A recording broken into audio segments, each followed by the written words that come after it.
Lahat ipapa-sticker natin yung tatlong yan. Kaya abangan natin si Mr. Deep, si 200 at si Mokang.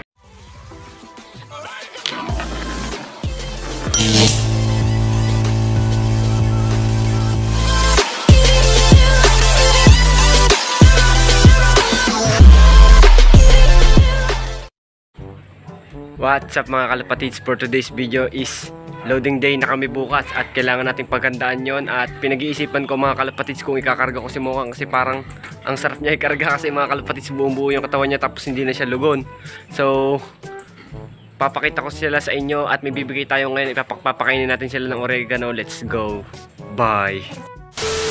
A few inches later. So bali nga mga kalapatids, nakakuha na tayo ng oregano at ating mga kalapatids na hugasan na natin. Bali ibibigay natin to sa ating mga ibon at samahan nyo ako ipatuka to sa mga nila mga kalapatids kasi maganda ang benefits ito sa ating mga ibon. Yun lang. Bye. So bali nga mga kalapatids, ganun nga ginagawa ko pag nagbibigay ako ng oregano sa aking mga ibon. Bali 2 beses ako magbigay ng oregano sa isang linggo mga kalapatids. Ganyan ang ginagawa ko, nilalagay ko lang sa kanilang patukan mga kalapatids. So ibibigay ko na sa kanila to at buti naman matakaw yung ating panlaro sa oregano. Si 200 at si Mr. Deep mga kalapatids, yan sila. Pansin nyo sila mga kalapatids, paborito nila yan. Magbigay yan si Mokang mga kalapatids. Tumutuka rin yan ng oregano, tsaka yan si Mr. Deep, tsaka itong si 200. Malaking magandang mga kalapatids ang oregano sa ating mga ibon kasi yung oregano mga kalapatids ay nakakapagpatibay ng resistensya natin mga ibon, like yung sa baga mga kalapatids. Pagka papalipat kayo para yung sa ibang yung mga ibon pagka nagparanday nababa agad, kailangan ang gawin nyo mga kalapatids kung gusto nyo maging matibay sa lipadan ng inyong ibon, mag-flyer mix kayo ng patuka. Mahal na kilo pero yun talagang dapat para yung ibon mo matibay sa lipadan. Kumbaga pagka kaparonda kayo natagal sila sa lipadan, di dapat mag-flyer mix ka. Tsaka magbigay ka rin ng oregano kasi napakagandang magandang benepisyo niyan sa katawan ng ating mga ibon. Kaya kung mapansin mo naman, patakaw yung ibon ko sa oregano kasi nung mga bata pa lang sila, nung mga YBs pa lang sila, sinanay ko na sila sa oregano. Bali pinag-iisipan ko nga, ay nako, ito namang manok na to Bali nga mga kalapatids, pinag-iisipan ko nga kung ikakarga ko si Mokang. Nasa si Mokang yun Uy Mokang. Bali pinag-iisipan ko nga mga kalapatids kung ikakarga ko si Mokang kasi parang kasarap ikarga kasi 3 training lang naman ang likdang ni Mokang kasi alam ko namang uuwi si Mokang kasi kondisyon naman ng katawan niya. Nasa ba si Mokang? Yan si Mokang Kondisyon naman ng katawan niya mga kalapatids, makinis, namumulbos, maganda ang katawan, hindi lagon. Kaya balak kong ikarga to mga kalapatids. Mag-comment na lang kayo mga kalapatids kung gusto nyo ikarga natin to si Mokang mga kalapatids. Pero kaparsa to ni Mr. Deep kaso wala lang sila teritoryo. Pero sana mga kalapatids may patulin tayo ng ibon bukas. Sana matulin kasi magpupuling tayo mga kalapatids. Pero lahat yan pagka ilalaro natin si 200, si Mr. Deep at si Mokang, ipapastikeran din natin si Mokang mga kalapatids kasi palaro ni Tol Ermac mga kalapatids. Bali si Mr. Deep nga mga kalapatids, yung blue bar natin na white flight ay top 2 sa palaro ni Tol Set. Tapos itong si 200 mga kalapatids, ang itim ay iisa lang ang kalak niya pero siguro nasa top 20 pa siya mga kalapatids. Tapos si Mokang naman mga kalapatids ay nalikdi nga ng 2 Sabado top 7 pa siya kasi full clacking siya na 3 sunod dun sa palaro nga ni Tol Ermac. Kaya hayaan lang natin sila tumukha mga kalapatids ng oregano. Time check tayo mga kalapatids, 2:03. Yan. Basta mga kalapatids, pagka magpapatuka kayo ng oregano mga kalapatids, try yung nakalagay sa sanga. Huwag yung per dahon, yung pinuputol nyo isang dahon, huwag ganun. Yung ganyan na lang, yung mga habang sanga. Tapos ilagay nyo sa patuka nyo, tutukan nyo ng mga ibon nyo. Basta sanayin nyo lang talaga na simula pa lang nung una ay nung mga bata pa lang sila, binibigay nyo na ng oregano. Bali mga kalapatids, hindi lang oregano ang binibigay ko sa kanila. Nagbibigay din ako ng malunggay mga kalapatids. Halininan sila. 2 beses na malunggay sa isang linggo, 2 beses na oregano sa isang linggo mga kalapatids. Kaya maganda, kung mapapansin nyo mga ibon ko, makikinis. Tapos kita nyo mga pangangatawan, magaganda pangangatawan mga kalapatids. Dahil yan ang oregano. At saka minsan mga kalapatids, sa mga hindi pa nakakano, kung gusto nyong mamulbos ang ibon nyo, magpaligo kayo ng mga ibon nyo. Kahit tubig na may asin lang, yun. Tubig, hayaan nyo silang maligo, maglaro-laro para naman malinis yung katawan nila. Galing kargahan ng inyong ibon kada uwian, kinabukasan 'di ba linggo. Lunes magpaligo kayo ng magpaligo kayo yung tubig na may suka na may asin. Kaya nilalagay natin ng suka ganang siyempre may nakasama yung mga ibang ibon sa crates. Siyempre baka mamaya kung anong mga sakit ang dala noon para na rin sa kanila, anti-effective mga kalapatids. Anti-infective ba yun? Anti-infection, ewan ko. Basta yan mga kalapatids, magbigay lang tayo ng oregano. Kung mapapansin nyo naman si Mr. Deep, mahilig siya sa oregano. Saka yung si 200 niya, kaso namamara ako. Kasi mga kalapatids nga pala, yun nga pala yung kapares ni 200, si Miss Champ mga kalapatids. Kung mapapansin nyo naman magandang ibon yan. Kapatid niyan sa ama yung nagpatibayan champion sa aming club. Binigay sa atin to ni Kuya Joel. Kaya nagpapasalamat ako kay Kuya Joel from Team Sorosoro mga kalapatids. Napakagandang ibon ito. Bali, ilalaro natin yan sa South mga kalapatids. Gabi Cross sa Mangyan Lines mga kalapatids.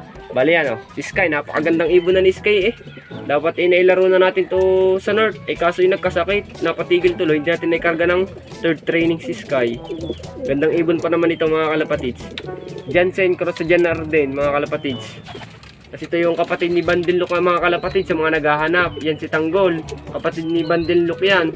Abangan natin yan sa South. Nilaro na rin natin ng North yan. Kaso napatigil kasi nga nagkasakit. Sabay silang dalawa ni Sky. Bali yung si Tanggol na yan mga kalapatids nga. Kapatid ni Bandilok. At sa South ay ilalaro natin kagaya ng nilaruan ni Bandilok ng South SDR namin dati. Bali yan mga kalapatids. Iba natin pang South. Si 200 yan. Magkaparas yung dalawang yan. Ito naman i-Rodito Luistio natin. At yung pula mga kalapatids ay Emmanuel Go. Bali ang gagawin natin yung mga kalapatids napatigil lang din yan. Ilalaro din natin yan sa South. Kaya abangan natin sila. Yan sina Emmanuel Go yan. Matitibay na sa rondahan yung mga yan mga kalapatids Bali mga kalapatids, mag-comment nga talaga kayo kung gusto nyo ikarga natin si Mokang. Kasi mga kalapatids, gusto ko din ikarga kaso parang nag-aalangan ako. Di ko baga alam mga kalapatids kasi baka mawala na naman. Pero normal naman mawalan mga kalapatids. Pero syempre, bilang isang puncher, ang mawalan ng ibon ay masakit sa pakiramdam mga kalapatids. Kasi yung pagmamahal mo sa ibon, tapos bigla na lang mawawala. Pero parang gusto ko pa rin talaga ikarga. Kaya mag-comment kayo mga kalapatids kung gusto nyo ikarga si Mokang. Kasi para abangan din natin bukas. Sa linggo pala kasi bukas ang loading day. Yan, umipot pa. So yan si PJ gustong parisan si Mokang. Kala mo paparisan, batang bata pa. This is kaya, gagandang ibon nila Yan. Bali mga kalapatids, punta nga naman tayo dito sa ating mga breeders. Yun lang. Bye. A few inches later. Bali nga mga kalapatids, ito yung ating YB. Napakagandang ibon ito ng ating Tomiso Douglas mga kalapatids. Cross sa ating Secret Lines mga kalapatids. Yung ating Black Velvet mga kalapatids. Tingnan naman, napakagandang ibon niya diba? Sinusubuhan pa niya magkasama. Yung ina nito ang asawa nito nasa kay Balong na. Binalik ko na mga kalapatids. Bali ito yung ating inakay nga YB. Panglaro natin yan sa summer race.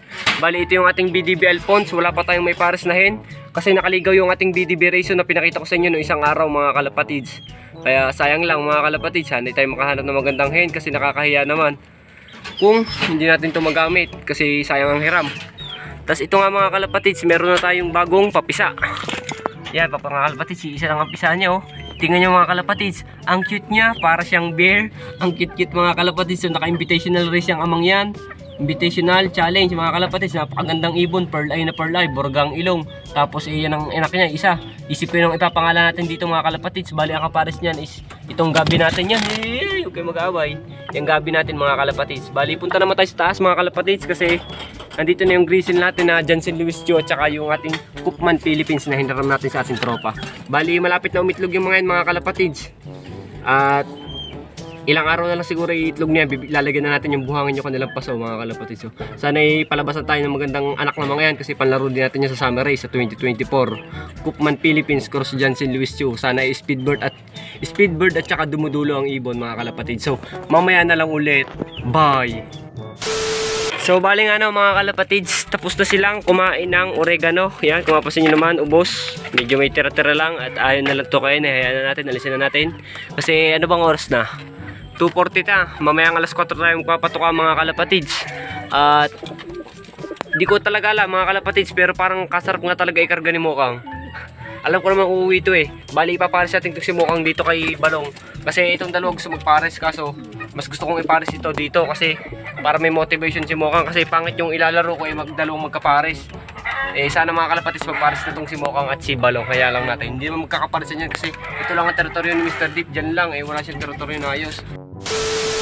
Bukas nga mga kalapatids no is loading day at ibibitaw nga sila sa Mabalacat, Pampanga mga kalapatids. Lahat ipapa-sticker natin yung tatlong yan, kaya abangan natin si Mr. Deep, si 200 at si Mokang. Sana umuwi sila mga kalapatids no. Good luck na lang sa atin. Malayo na yung bitaw na yun, 168 kilometers or distance mga kalapatids. 11 training, kaya abangan na lang natin sila bukas mga kalapatids no. Please like, comment, share and subscribe to my YouTube channel. Good luck na lang sa atin. Yun lang. Bye. Shh. Mokang.